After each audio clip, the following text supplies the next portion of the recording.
vamos falar de saúde. O que fazer pela saúde mental agora e para sempre? Esse é o tema deste ano da campanha Janeiro Branco, que reforça a importância de pensar em saúde mental e também autocuidado. Para falar sobre esse assunto importante, eu recebo aqui agora no SP Record a Dariene Cartelucci, psicóloga, mestre em saúde mental. Seja muito bem-vinda aqui ao SP Record. Obrigada, é um prazer estar aqui. Qual que é a importância, então, da gente falar sobre saúde mental, Dariene? Pensar em saúde mental já em janeiro nos convoca a repensar sobre as nossas metas. Não à toa que foi eleito janeiro, é o mês que nós estamos iniciando o ano, nós temos todas uma lista de metas que nós nos colocamos para cumprir e nunca a saúde mental está nessa meta. A gente se preocupa muitas vezes em pensar sobre o nosso físico, de um olhar de atender os padrões de beleza, o emagrecimento, estar com o shape em dia. Mas pouco a gente pensa sobre as nossas emoções, as nossas relações, como nós nos sentimos frente à nossa vida como um todo. Então, o Janeiro Branco vem com essa ideia de ser o principal item da nossa lista, que a gente possa olhar antes de tudo a nossa condição interna, o nosso mundo interno quando a gente pensa em saúde mental. E hoje as redes sociais são um ponto muito importante quando a gente fala de saúde mental, né?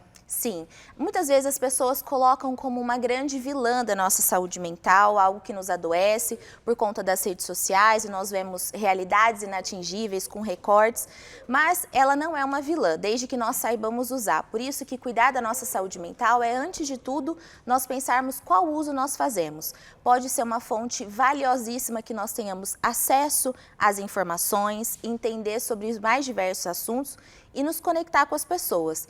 Mas a gente precisa usar isso com moderação, entender que ali está sendo vivido recortes, não é a vida completa das pessoas. E claro que nós, culturalmente, nós somos incentivados a postar o melhor da nossa rotina ou ainda maquiar a nossa rotina se ela não está bacana. Então ali não está a realidade dos fatos, a completude. Portanto, nós entendermos que a gente precisa usar com consciência as redes sociais e olhar com crítica é essencial para a gente se preservar e cuidar da nossa condição mental. Dariene, hoje o preconceito ainda impede muita gente de procurar ajuda, né, quando a gente fala em saúde mental. Com certeza. Enquanto psicóloga, essa é uma demanda que nos recorre muito. Muito nós já evoluímos, mas ainda assim temos muito a evoluir. Porque muitas pessoas entendem que psicólogo cuida de gente louca, gente que é extremamente desajustada, ou que isso é uma frescura. São as coisas que mais nós ouvimos no senso comum.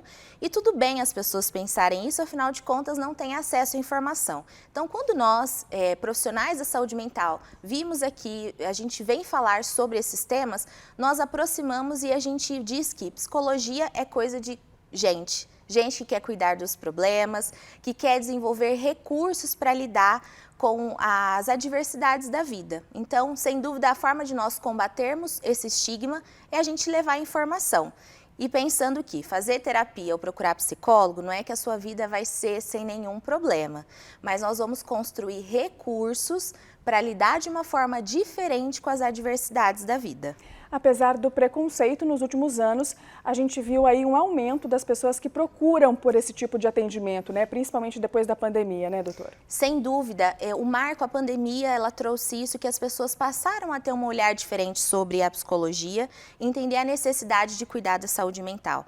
O isolamento fez com que a gente não pudesse mais correr de olhar para si. Muitas pessoas precisaram se recolher nas suas casas e, consequentemente, na sua casa interna. E aí a gente precisa olhar para dentro e olhar aquilo que não estava bacana, as nossas rachaduras internas, aquilo que em nós precisava ser cuidado.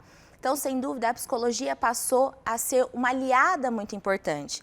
E as pessoas entenderam que qualquer pessoa pode fazer terapia. Né? Muitas vezes se divulga na internet que todo mundo precisa de terapia.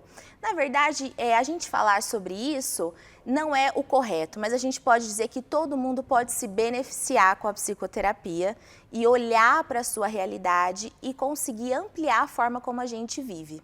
E tem algum sinal de alerta ou alguns sinais de alerta que a gente precisa ficar atento para perceber que realmente precisa procurar uma ajuda especializada? Sem dúvida. Quando a gente pensa que o nosso olhar sobre a vida, a gente não sente mais nenhum prazer naquilo que antes fazia sentido, nas suas atividades, se você está se sentindo extremamente cansado, uma fadiga que não passa, porque dormir é importante, mas somente o dormir não resolve as nossas questões de saúde mental.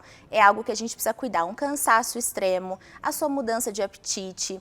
Se está sendo muito difícil fazer as suas atividades básicas no dia a dia, é um sinal de alerta. E pensando que nós não nos sentirmos bem, tristeza, são sentimentos natural da vida.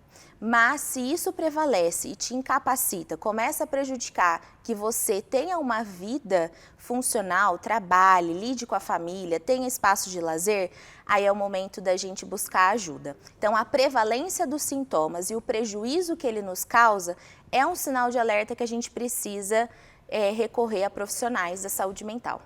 Então aí, dicas importantes. Agradeço mais uma vez a sua participação aqui com a gente, Dariene. Obrigada, foi um prazer. Obrigada, até a próxima. Até.